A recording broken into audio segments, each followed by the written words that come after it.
Let's get started. Story number 1. The night was still, with only the faint sound of crickets and the occasional rustle of leaves outside the old farmhouse. Olivia had just arrived at her best friend Emma's house, tucked deep in the countryside, a little over an hour away from the nearest town. The house was a large 2-story building with faded white paint that had chipped in several places. The wraparound porch creaked with every gust of wind, and the shadows of trees stretched far into the yard. It was picturesque in a way, but also unsettling, especially when the wind picked up and sent a shiver down her spine. Olivia had known Emma for years, but this was her first time staying over at Emma's family home. Emma's parents were out for the weekend, leaving the girls to themselves. They had big plans to watch movies, eat junk food, and talk about everything under the sun. But as Olivia walked through the creaky front door, she couldn't shake the feeling that something was off. Emma greeted her with a smile, her eyes wide with excitement. "Hey, I'm so glad you could come," she said, giving Olivia a hug. Olivia smiled back, trying to shake off the sense of unease that had settled over her. "Thanks for inviting me," she said, glancing around. The house felt a little empty. The quiet seemed to amplify the sounds of the wind outside, and the flickering candlelight in the living room gave everything an eerie glow. It was the kind of place that, in the right circumstances, could easily be the setting for a ghost story. They headed to the living room, where a large TV and a collection of pillows and blankets were already set up on the floor. "I figured we could start with a horror movie marathon," Emma said with a mischievous grin. "Sounds perfect," Olivia replied, trying to relax as she made herself comfortable on the couch. They started the movie, but Olivia couldn't help but glance at the windows every so often, as if expecting something to appear in the shadows. Her thoughts kept drifting, and she kept feeling like she was being watched, even though Emma was right there beside her. After a couple of movies, they decided to take a break and go upstairs to Emma's room. The house creaked under their feet as they climbed the old wooden staircase. Emma led the way, chatting about the town and her family's history in the area. Olivia followed, still feeling that strange sensation that something wasn't right. When they reached Emma's room, Olivia was surprised at how cozy it looked. There were fairy lights strung up around the windows, and the bed was covered in a thick, colorful blanket. A few candles flickered on the windowsill, and the scent of lavender and vanilla filled the room. It looked like the kind of space someone would want to curl up in and relax, but Olivia couldn't ignore the lingering feeling that she wasn't alone. Emma noticed her hesitation. "You okay?" she asked, turning around. "Yeah, just a little tired," Olivia replied with a forced smile. Emma gave her a knowing look but didn't press it. Instead, she flopped onto her bed and pulled out her phone. "Let's do something fun. How about we play a game?" They spent the next hour playing board games and laughing, but the entire time, Olivia couldn't shake the feeling that the house was holding its breath. Every so often, she would glance toward the window, half expecting to see a figure standing there, watching them. When they finished the game, Emma suggested they go downstairs to grab some snacks. Olivia agreed, eager to shake off the strange feeling that had settled in her chest. But as they reached the top of the stairs, something stopped her in her tracks. "Did you hear that?" Olivia whispered, her heart suddenly pounding in her chest. Emma turned, listening. The house was quiet, too quiet, but then there it was. A faint sound, like a soft tapping coming from somewhere downstairs. "Probably just the wind," Emma said dismissively, but Olivia wasn't so sure. She could feel the hairs on the back of her neck stand up. The tapping continued, slow and deliberate, like someone knocking on a door. Emma tried to brush it off, but Olivia felt uneasy. "I don't know, Emma. That doesn't sound like the wind." Emma frowned. "It's probably nothing. Let's just get those snacks." Reluctantly, Olivia followed Emma down the stairs. The tapping stopped the moment they reached the bottom, and the silence that followed was deafening. Olivia couldn't help but glance toward the hallway that led to the kitchen. Everything seemed normal, but something felt wrong. The shadows seemed deeper, the air thicker. Emma grabbed a bag of chips from the kitchen and offered Olivia some, but Olivia wasn't hungry anymore. The strange feeling persisted as they made their way back toward the living room. The house seemed quieter now, as though it were holding its breath, waiting. Olivia couldn't stop glancing at the hallway, her eyes constantly darting back to it as if she were expecting something to appear. They settled back onto the couch, but Olivia couldn't relax. She kept hearing faint creaking sounds like footsteps from upstairs, but when she looked, no one was there. The hairs on the back of her neck stood on end. "Emma, did your house always feel this weird?" Olivia asked, her voice quiet. Emma, who had been texting on her phone, looked up with a raised eyebrow. "What do you mean? It's an old house, sure, but it's perfectly safe." Olivia nodded, though she wasn't so sure. "Maybe I'm just tired." Emma smiled sympathetically. "You've been working a lot lately. A good night's sleep will fix everything." They watched another movie, but Olivia could barely concentrate. The sound of creaking continued from upstairs, and she was certain that someone or something was walking around up there. It wasn't like a typical old house noise. It was deliberate, paced, like someone was watching them. Suddenly, the lights flickered. "Did you see that?" Olivia whispered, her voice tinged with panic. Emma laughed nervously. "It's just a power surge, Liv. Chill out." Olivia wasn't so sure. The lights flickered again, this time more violently, and for a split second, the room was plunged into darkness. When the lights came back on, the temperature in the room seemed to drop. Olivia felt a chill run down her spine as she turned to look at Emma. The expression on Emma's face had changed. Her smile was gone, replaced by a look of confusion and unease. "Emma?" Olivia asked, her voice barely above a whisper. Emma's eyes flickered to the door, and then she stood up suddenly, her face pale. I think I need to check something." Olivia's heart skipped a beat. "What's going on?" Emma didn't answer. She walked toward the hallway and toward the stairs, her steps hesitant.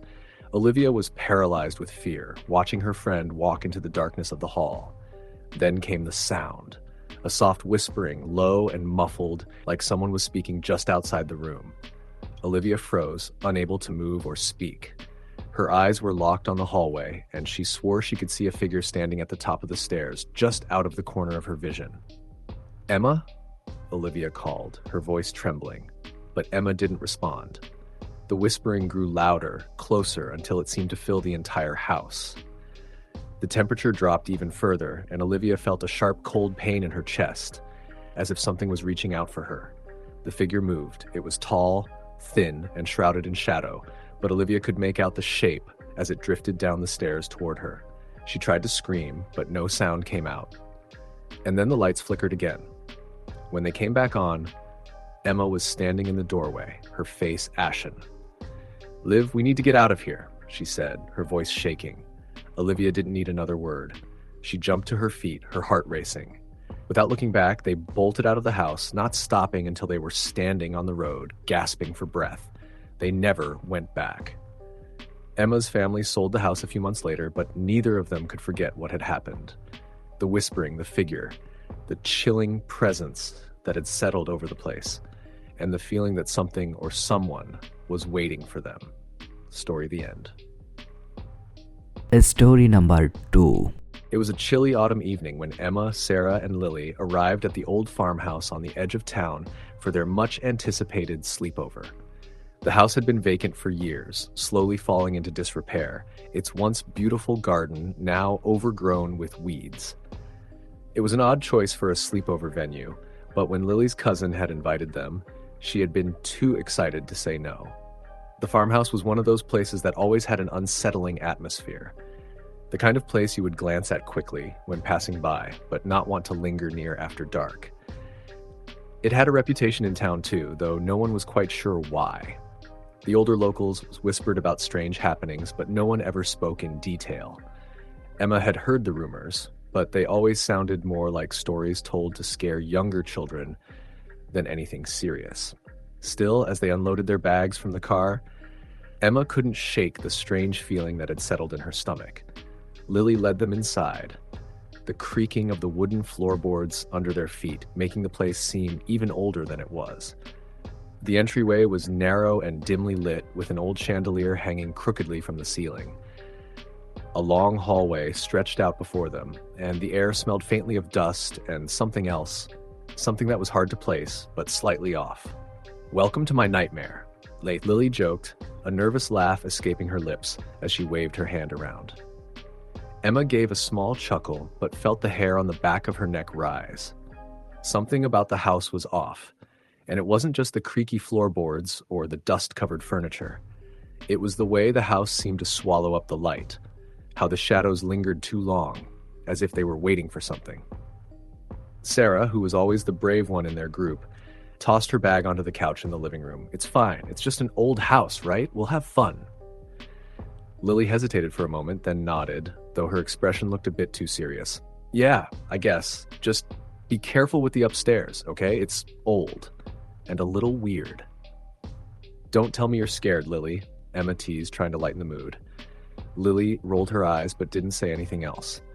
Instead, she led them up the stairs, which creaked under their weight. The hallway on the second floor was even darker, and the air felt thicker, heavier.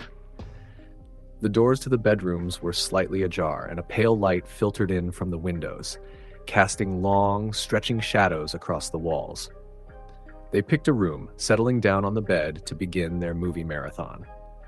The girls tried to push aside the unease that had started to creep in, but every so often, one of them would glance nervously toward the hallway, as if expecting something to move in the dark. It was around midnight when the first strange thing happened. Emma had just finished telling a ghost story when they all heard it, a low, creaking sound coming from the hallway. At first, they all thought it was the house settling. It was an old farmhouse, after all. But then the sound came again, and this time, it was louder. "What was that?" Sarah whispered, her eyes wide. Lily's face had gone pale. "I don't know. Maybe it's just the wind. The house is pretty drafty." But Emma wasn't so sure. She could feel her heart pounding in her chest, her eyes instinctively darting to the door. The sound wasn't coming from the wind. It was coming from the hallway. Something or someone was walking slowly, dragging their feet across the floor. "Maybe we should go check it out," Emma suggested, though her voice trembled slightly. Sarah shot her a glance. "Are you crazy? No way." But Lily, despite her earlier nerves, stood up, determination flashing in her eyes. "I'll go. Just to check it out. Stay here." Before Emma or Sarah could protest, Lily opened the door and stepped into the hallway. The sound of her footsteps quickly faded into the distance. Emma and Sarah exchanged uneasy glances, the hairs on their necks prickling. They waited in silence, the air heavy with tension. Every small creak of the house seemed amplified in the stillness. After what felt like an eternity, Lily returned, looking visibly shaken. "I didn't see anything," she said, her voice quiet and strained. "But the door to the attic was open." "The attic?" Emma asked, her stomach tightening. "Isn't that where your great-grandmother used to keep all her things?" Lily nodded slowly. "Yeah, it's full of old junk, but it's always locked until now." A cold shiver ran down Emma's spine. The attic was one of the places in the house that had always given her the creeps. It was said to be full of old furniture, dusty boxes, and things that had been abandoned over the years. No one had been up there in as long as anyone could remember. Emma had always been told never to go near it, especially at night. "Let's just go back downstairs," Sarah suggested, her voice tense. "We can grab some snacks and forget about all this." But Lily seemed transfixed. "I just don't get it. Why would the door be open? It's always been locked." Emma didn't like the look in her friend's eyes, but before she could respond, Lily was already walking toward the attic door at the end of the hall. It was barely visible in the dim light, but Emma could just make out the dark outline of the door frame. "Lily." "Wait," Emma called, but her voice sounded distant in the stillness of the house. She hurried after her friend, Sarah, close behind. The door creaked loudly as Lily pushed it open, revealing a narrow staircase leading up into the darkness. The air grew even colder, and the feeling of dread in the house seemed to intensify. The stairs seemed to stretch higher and higher, disappearing into the blackness above. "You can't be serious," Sarah whispered, her voice barely audible. Lily turned to them, her eyes wide with excitement and fear. "I have to know what's up there." "Don't," Emma protested, grabbing Lily's arm. This is a bad idea, but Lily shook her off, her gaze fixed on the dark space above them. "I'm going." She stepped forward, and the rest of the group followed reluctantly, the wooden steps creaking under their weight. The staircase seemed impossibly long, and with each step they took, the temperature dropped further. By the time they reached the top, Emma could see her breath fogging in the air. The attic was exactly as she had imagined. Dim, dusty, and filled with old furniture. There were boxes stacked haphazardly in the corners, their contents long forgotten. A faint, musty smell hung in the air, mingling with the scent of wood and decay. But then, as Emma's eyes adjusted to the darkness, she saw something that made her blood run cold. At the far end of the room, in the corner near the window, a rocking chair was moving slowly back and forth. It was an old wooden chair with faded red cushions, creaking with each slow motion. "Who's doing that?" Sarah asked, her voice trembling with fear. Lily took a step toward it, drawn by some unseen force. It's just the wind. It has to be." But Emma couldn't shake the feeling that something was wrong. Something in the air had changed. The room felt heavy, oppressive, as if the walls were closing in on them. Then, in the corner of her eye, Emma saw something move. Just a flicker of movement. She turned sharply, but there was nothing there. "Let's go," Emma said urgently, grabbing Lily's arm. "We need to get out of here." But it was too late. The door to the attic slammed shut behind them with a deafening bang, trapping them inside. The room grew even darker, the shadows pressing in from all sides. The rocking chair's creaking grew louder, more frantic, as if it were being rocked by invisible hands. A voice, a soft, raspy whisper, echoed in the room. "Get out! Get out now!" The girls froze, their hearts pounding in their chests. The voice seemed to come from nowhere, but it was unmistakable. It wasn't one of them. It wasn't human. With a scream, Lily grabbed the door handle and pulled with all her strength. But it wouldn't budge. The whispering grew louder, more frantic. "Leave this place." Finally, with a loud snap, the door flew open and the girls rushed out of the attic, tumbling down the stairs in a panic. They didn't stop until they were back in the living room, breathless and shaking. The house was still, eerily quiet again, as if nothing had happened. The rocking chair had stopped moving and the whispering had faded away, but the sense of something watching them never left. That night, none of them slept.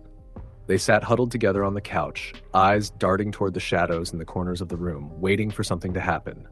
But nothing did. The next morning, they left the farmhouse as soon as the sun began to rise, never looking back. None of them spoke about it again, but the image of that rocking chair, moving on its own in the dark, haunted them for a long time after. Story the end. Story number 3.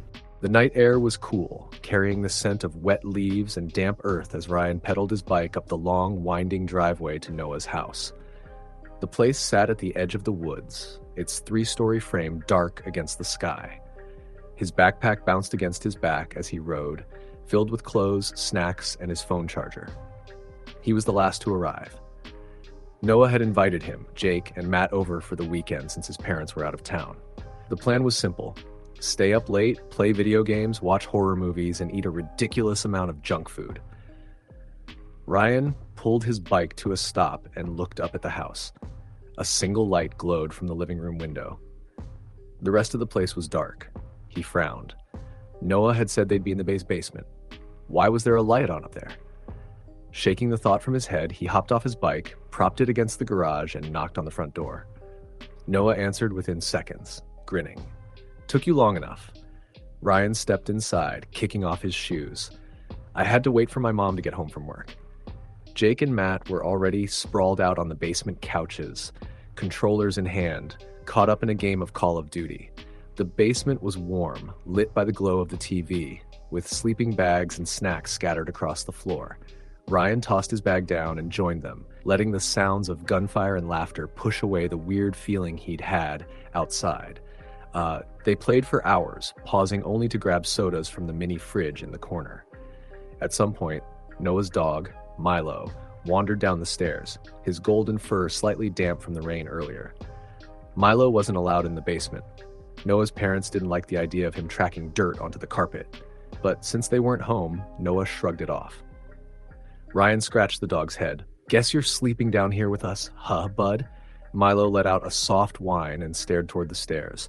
His ears perked up, tail stiff. Ryan followed his gaze. The basement door was open a crack. "You guys hear that?" Matt asked suddenly. They all went silent. A faint creaking noise drifted down the stairs. Jake scoffed. "It's an old house, dude. It makes noises." Milo growled low in his throat. Ryan felt something uneasy settle in his stomach. Maybe we should shut the door. Noah grabbed the remote and turned the volume up. Relax. It's probably just the wind. But a few minutes later, Milo barked sharply, making them all jump. He ran toward the stairs, barking furiously now, hackles raised. Ryan shot Noah a look. Still think it's the wind? Noah hesitated, then stood and walked toward the stairs. I'll check. Ryan grabbed a flashlight from his bag and followed. The others weren't far behind. They stepped into the hallway at the top of the stairs. The house was quiet. Too quiet. The air felt different up here, heavier. Ryan shone his flashlight around. Where's the light? Noah flipped the switch. Nothing. Matt frowned. That's weird. The living room light was on earlier. Ryan's stomach twisted. Noah moved toward the living room. Ryan followed, flashlight beam sweeping over the furniture. Everything looked normal. Then his light landed on the window. The curtain was open. Ryan stopped cold. I thought you said no one else was here, he whispered. Noah turned. Yeah, why? Ryan pointed at the window. Then why was that open when I got here? Noah's face went pale. The house groaned. The sound came from upstairs. Ryan's throat tightened. Someone's here. Jake took a step back. Dude, don't mess around. I'm not, Ryan snapped. A floorboard creaked above them. Milo barked again, ears pinned back. Noah swallowed hard. We need to check. Jake shook his head. Hell no. We need to get out. But Noah was already moving. He grabbed a fireplace poker from the hearth and crept toward the stairs leading to the second floor. Ryan's hands were sweating as he followed, every instinct screaming at him to leave. They reached the second floor landing. Silence. Then, thump! A door down the hall. Closing. Ryan's breath hitched. Noah turned toward his parents' bedroom. The door was shut. It had been open earlier. He lifted the poker and pushed the door open. The room was empty. Ryan let out a slow breath. His flashlight scanned the room. Nothing looked disturbed. No footprints in the carpet, no signs of a break-in. Maybe they were just imagining things. Then the closet door clicked. Not swung open. Clicked. Like someone was inside. Jake backed away. Nope, I'm done. Noah's grip tightened on the poker. Who's in there? Silence. Ryan's hands were shaking. He didn't want to know the answer. Then the door burst open. The flashlight flickered. For half a second, just a fraction of a moment, Ryan saw something. A shape. Too tall. Too thin. The light came back. The closet was empty. Ryan stumbled back, heart pounding. His brain refused to process what he had just seen. Jake bolted. We're leaving. Now. They all ran. Milo was barking wildly now, his tail tucked between his legs. They grabbed their things from the basement and flew out the front door. No one spoke as they ran down the long driveway while breath coming in gasps. Ryan's bike was still by the garage. He grabbed it, his hands trembling as he fumbled with the handlebars. Noah's voice was tight. Where are we going? I don't care, Matt panted. Away from here. They didn't stop running until they reached the end of the road, standing under the glow of a single streetlight. Only then did they look back. The house sat in darkness. Then, a light flickered on. Ryan's blood ran cold. The living room. The same room he'd seen lit up when he arrived. The curtain shifted. Something was looking out. They ran. Ryan didn't go back. None of them did. Noah's parents returned the next day and found the house untouched. Nothing was stolen. No signs of a break-in. But Noah called Ryan later, voice shaken. My mom said something weird, he whispered. She swears she left the closet door shut. Ryan's stomach dropped. The one in her room? Noah hesitated. Yeah. Ryan didn't sleep that night. None of them ever talked about it again. And Noah never had another sleepover at that house. Story the end. Story number 4. The night was heavy with the smell of rain, though the storm had passed hours ago. The roads were still slick, reflecting the dim glow of streetlights as Mark's dad drove him and his 3 friends, Jason, Eli, and Trevor, to the old house on the outskirts of town. It belonged to Jason's uncle, a place that had been empty for months since he moved out of state.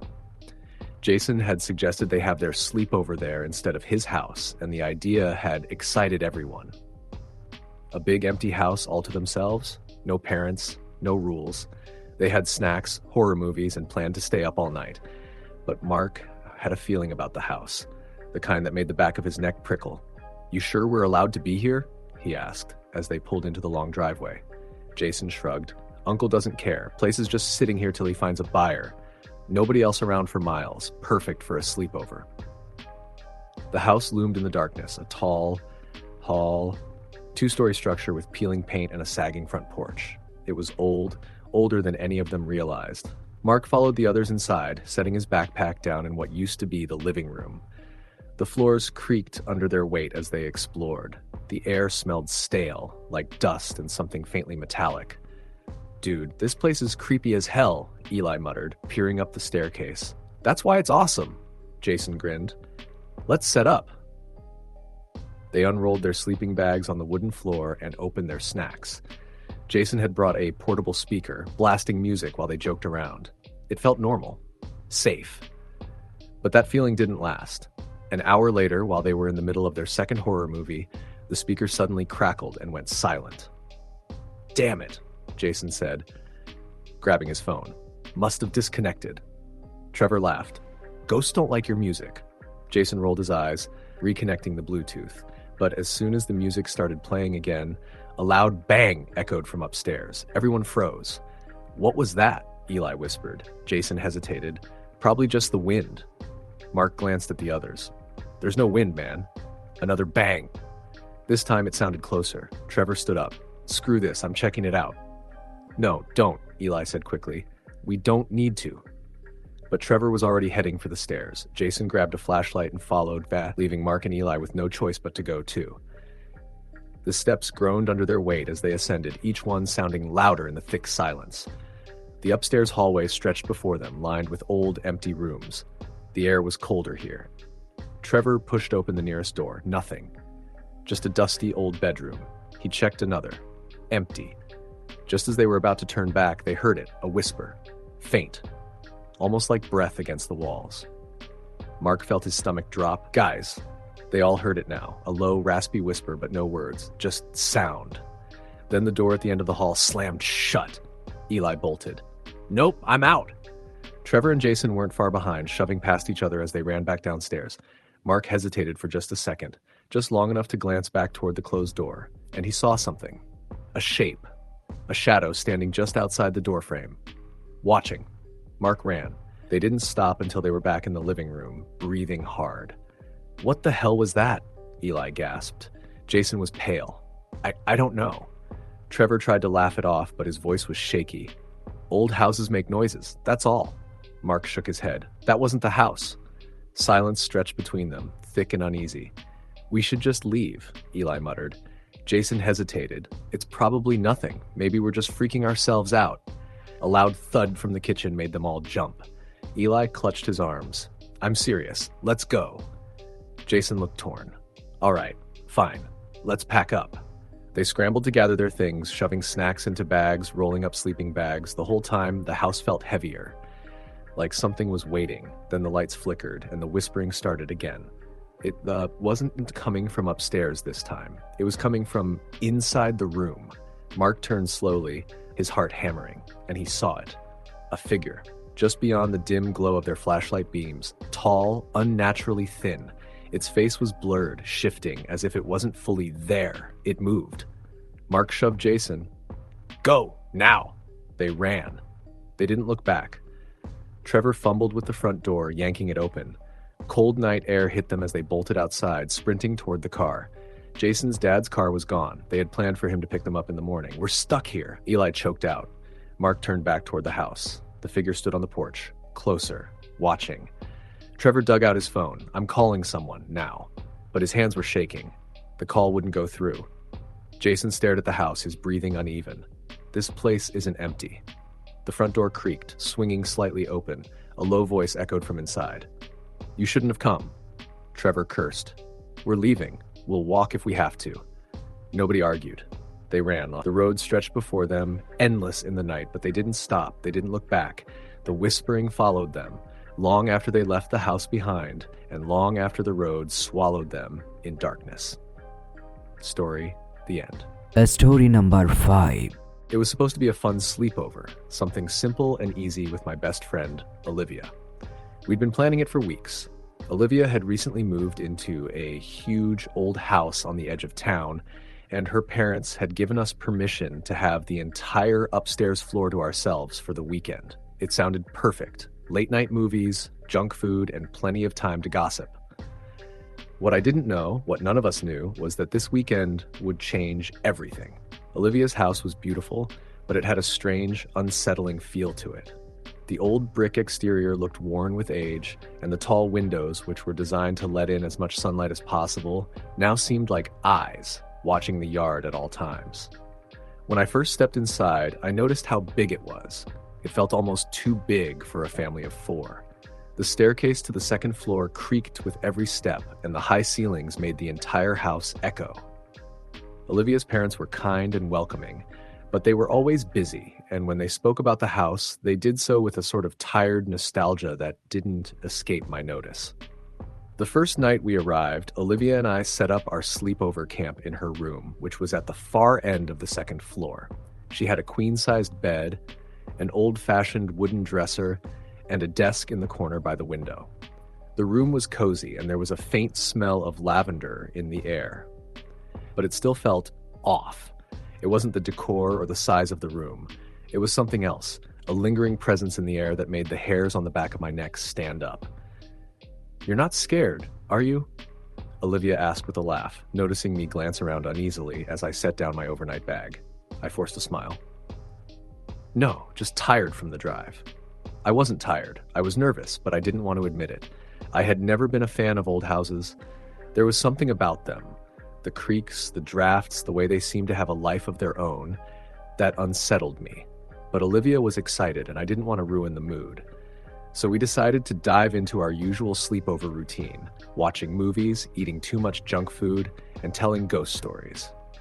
We were having fun, or at least I was pretending to. As the night wore on, the house became quieter. The wind outside began to pick up, and I could hear it howling against the windows. The old house groaned in protest with every gust, and the dim light from the bedside lamp flickered occasionally. It was around midnight when we finished watching the movie and settled into bed. Olivia was already half asleep, her head resting on her pillow. I, however, was wide awake, staring at the ceiling and listening to the house. There was something strange about the quiet. It wasn't the kind of silence that brings peace. It was the kind of silence that makes you feel like you're not alone. At first, I thought it was just my imagination, but after a while, I started to hear faint sounds. The soft, almost imperceptible creak of the floorboards outside Olivia's room. Then, a whispering sound like someone was breathing heavily just beyond the door. I held my breath, straining to hear. The sound stopped. My heart began to race. I didn't want to wake Olivia up, so I tried to convince myself it was just the house settling. Old houses made strange noises, right? But then I heard it again, a faint scraping noise from the hallway, like someone dragging their feet across the floor. I sat up in bed, my eyes wide, and listened. Nothing. The house was still, but I couldn't shake the feeling that something or someone was out there. It felt like the air had thickened, like it was pressing down on me. The silence was oppressive. I looked over at Olivia, hoping she'd stir or make some noise, but she was sound asleep. I slid out of bed and quietly made my way to the door. I cracked it open just enough to peek out into the hallway. The light from the lamp in Olivia's room spilled into the corridor, but the hallway was empty. I stepped out and tiptoed down the long hall, which seemed darker than usual, even with the lights on. The floors creaked beneath my feet, and I froze, waiting to see if anyone heard me. But the house remained silent. I turned back toward Olivia's room, my pulse quickening, but as I did, something caught my eye. At the far end of the hallway, near the stairs, I saw it, a shadow. It was tall and thin, but it didn't seem to have any distinct shape, just a dark, formless figure standing in the doorway to the room at the end of the hall. My breath caught in my throat. The figure didn't move. It just stood there, watching. I was rooted to the spot, too scared to move, but too terrified to look away.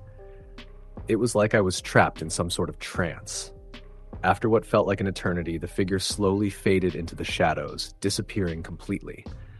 The air in the hallway seemed to lighten, and the oppressive feeling lifted.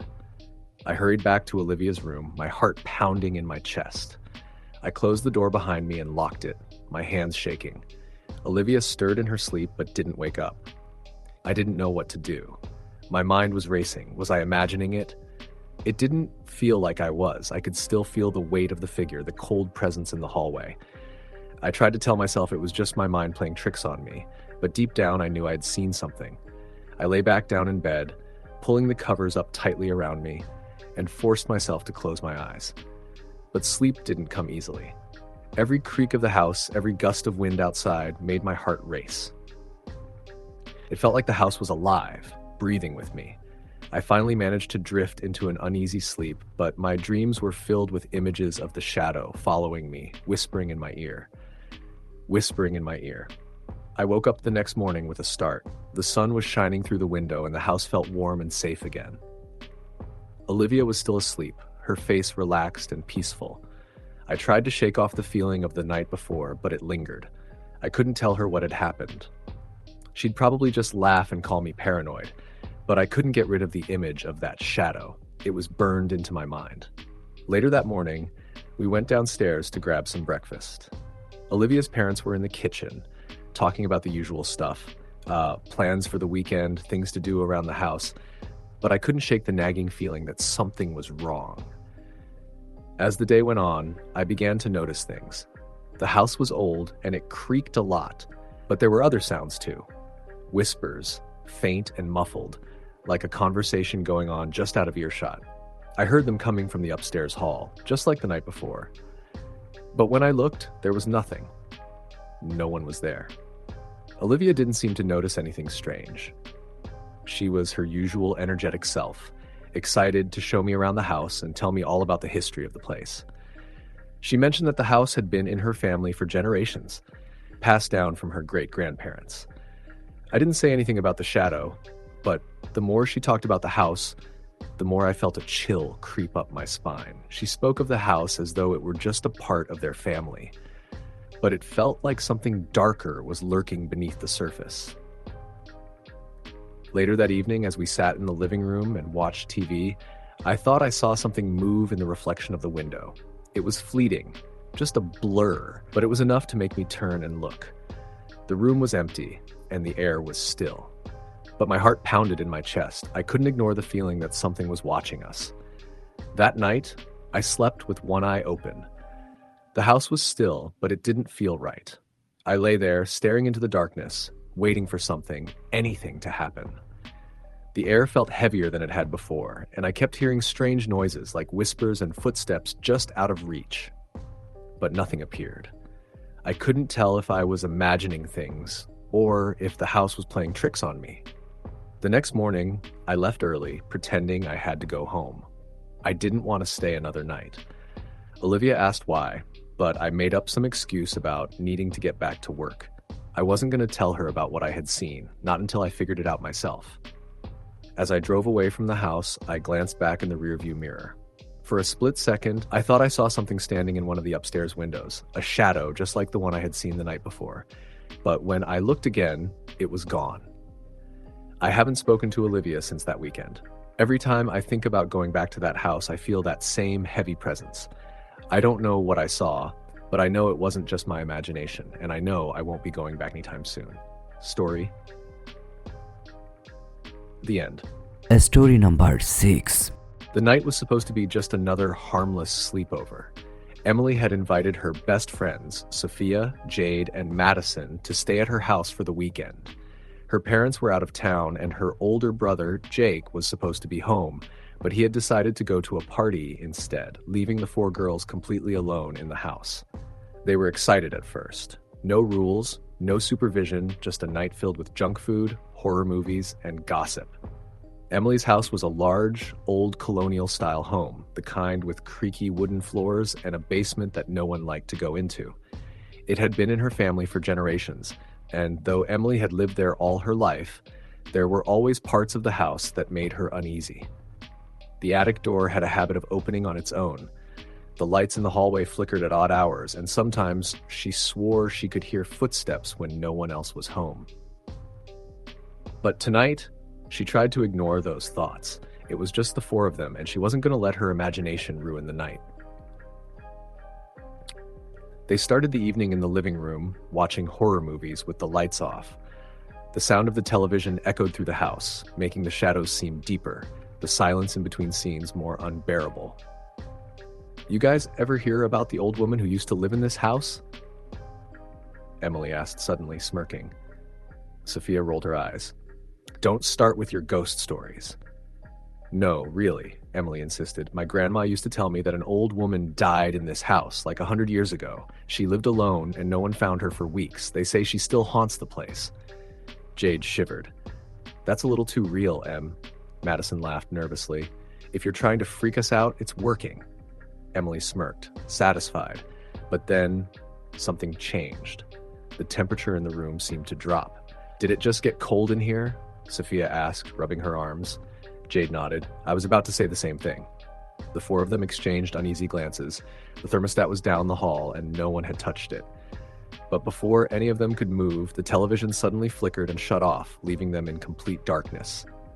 A beat of silence, then a sound. A soft, almost imperceptible creaking, like footsteps, coming from upstairs. Madison grabbed Emily's arm. Tell me you heard that. Emily swallowed hard. It's probably just the house settling. Then they heard it again, a slow, deliberate step, then another, coming from Emily's bedroom. Jake? Jade called out, though they all knew he wasn't home. Silence. Then a loud thud, like something heavy falling to the floor. All four girls jumped up. I'm not staying down here, Sophia said, her voice shaking. If there's someone in the house, we need to get out. But Emily wasn't so sure. Her mind raced. The front door was locked. The windows were shut. If someone had broken in, they would have heard it, right? Another thud. Then the sound of something dragging across the floor. Madison let out a shaky breath. What if it's not a person? Emily's blood ran cold. We have to check. Jade gaped at her. Are you insane?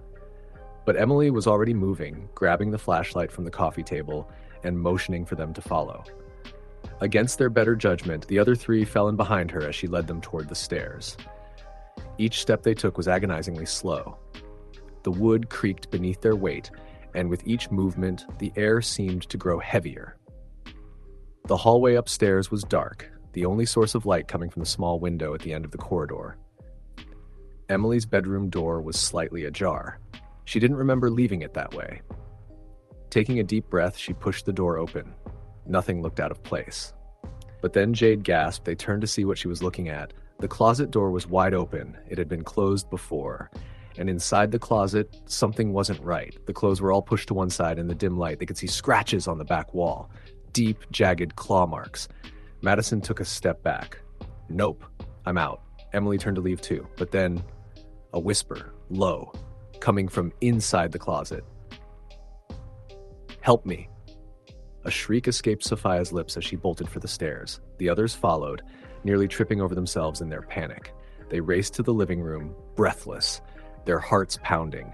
Then, from upstairs, footsteps, running, fast, charging toward the stairs. Emily grabbed the front door handle, yanking it open just as the footsteps stopped. Silence. The girls didn't hesitate. They ran out into the night, stopping only when they reached the street. They turned back to look at the house. The upstairs window, Emily's bedroom window, was open, and standing there, staring down at them, was a figure, a woman.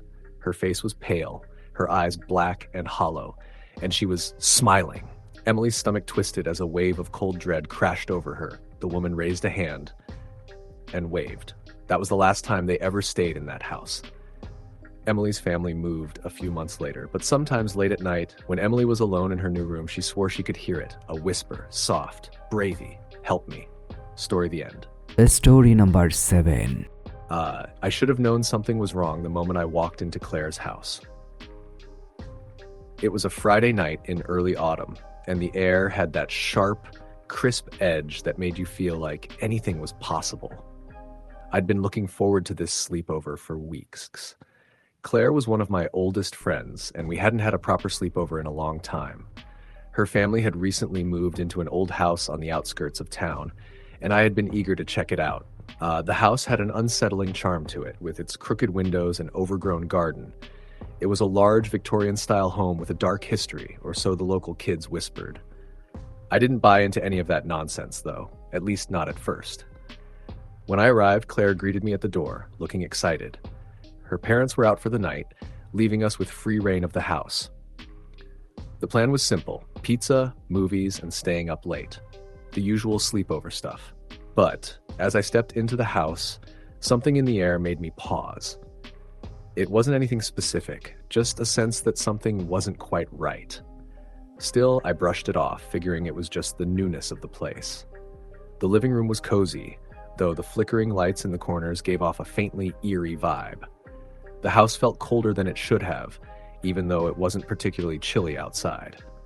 I shrugged it off as just an old house with its drafts and creaky floors. We tossed our bags aside and settled down to start the night. We watched movies and ordered pizza, all while chatting and laughing, trying to get comfortable with the strange new surroundings. By the time midnight rolled around, we had moved into the game portion of the night. As usual, we started with a few rounds of truth or dare, then moved on to something a bit more adventurous, the Ouija board. I'd never really believed in spirits or the supernatural. My friends, on the other hand, were always intrigued by anything that promised a glimpse into the unknown. They set up the board on the coffee table and lit a few candles. The atmosphere shifted, though, the closer we got to starting the game. The house seemed to grow quieter. It wasn't just the lack of sound. It was as though the air itself had thickened, and I felt a strange weight on my chest. Claire, who was usually the boldest among us, hesitated for a moment. "Do we really want to do this?" she asked, looking at the board with uncertainty. I laughed it off, trying to ease the tension. "Come on, we're not kids anymore. It's just a game." Despite my attempt to brush off the feeling of unease, the others agreed, and we placed our fingers on the planchette. We asked the usual questions like, "Is anyone here? And are you a good spirit?" The planchette moved a little, but no real answers were forthcoming.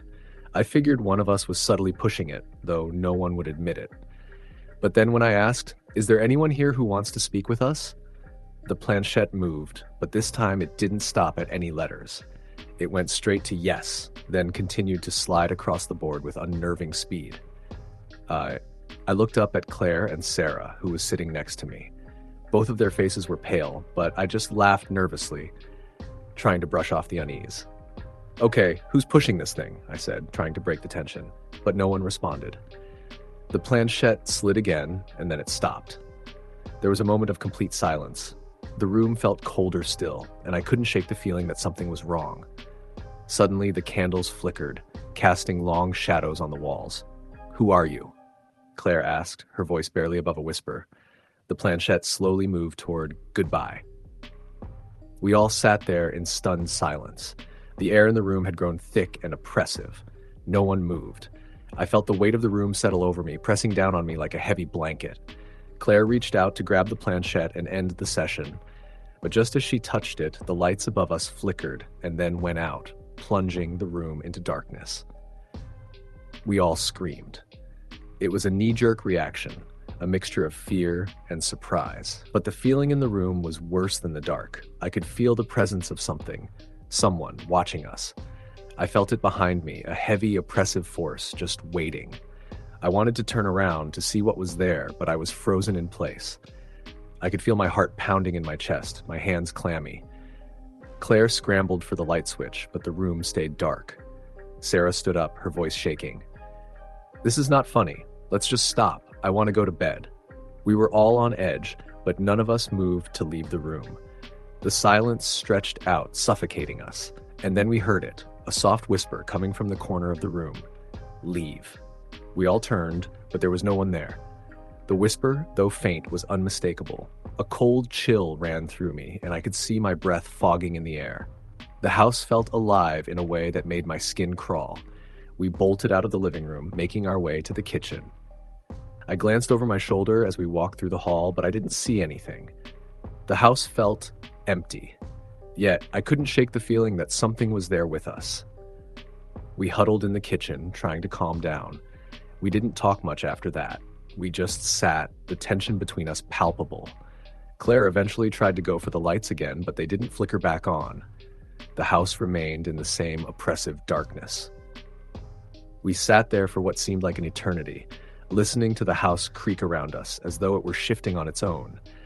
The occasional sounds of something moving upstairs, footsteps that seemed too heavy, too deliberate. Each sound made us jump, made us question what was real. "I think we need to leave," I said, my voice barely above a whisper. But just as I said it, we heard something that stopped us all cold. The unmistakable sound of footsteps on the stairs. Heavy, slow, deliberate. The hairs on the back of my neck stood up. "Who's upstairs?" I asked, my voice trembling. "I don't know," Claire said, looking just as terrified. "I swear no one is up there." Then we heard a door creak open. It was faint at first, but it grew louder, and I couldn't ignore the way the air felt charged, like something was about to happen. The footsteps continued. They weren't the normal creaks of the old house settling. These were footsteps, moving closer. "No," Sarah said, backing away from the door. "I'm not going up there. No way." But we couldn't sit in the kitchen forever. As much as we all wanted to leave, none of us felt safe stepping outside alone, and none of us wanted to stay in the house after what we had just experienced. We made the decision, albeit reluctantly, to go upstairs together, to see if we could make sense of what was happening. The stairs creaked under our feet as we slowly ascended. Each step felt heavier than the last, as though the house was trying to hold us back. The closer we got to the top, the colder it became. The temperature dropped drastically, and I could feel the chill in my bones. We reached the hallway and looked around, but there was nothing, just the quiet stillness of an empty house. And then, out of the corner of my eye, I saw it. A shadow, a figure standing in the doorway of one of the bedrooms. I froze. It wasn't a person, not really. It was a dark shape, barely human in form. It wasn't a trick of the light either. I could see it, feel it, and then it moved. It didn't walk, it glided. The shadow seemed to grow and shrink like it was shifting shape. It moved closer, its presence growing stronger, more oppressive. I couldn't move. I couldn't breathe. My body was frozen with fear. And then, just as suddenly as it appeared, it was gone. The door to the room slammed shut. The house fell silent again, save for the distant sound of something breathing. We couldn't take it anymore. We didn't speak as we ran down the stairs, out of the house, and into the cold night air. The front door was left wide open, but none of us cared. We stood outside in the yard, hearts pounding in our chests, too scared to even look back at the house. We didn't return to Claire's house that night. We stayed at Sarah's, away from that old, haunted place. Claire never spoke of it again, and none of us did. We just went on with our lives. But every so often, I would get a text or a call from one of them, asking if we ever really knew what happened that night. I don't think any of us wanted the answer. Some things are better left unexplained. Story the end.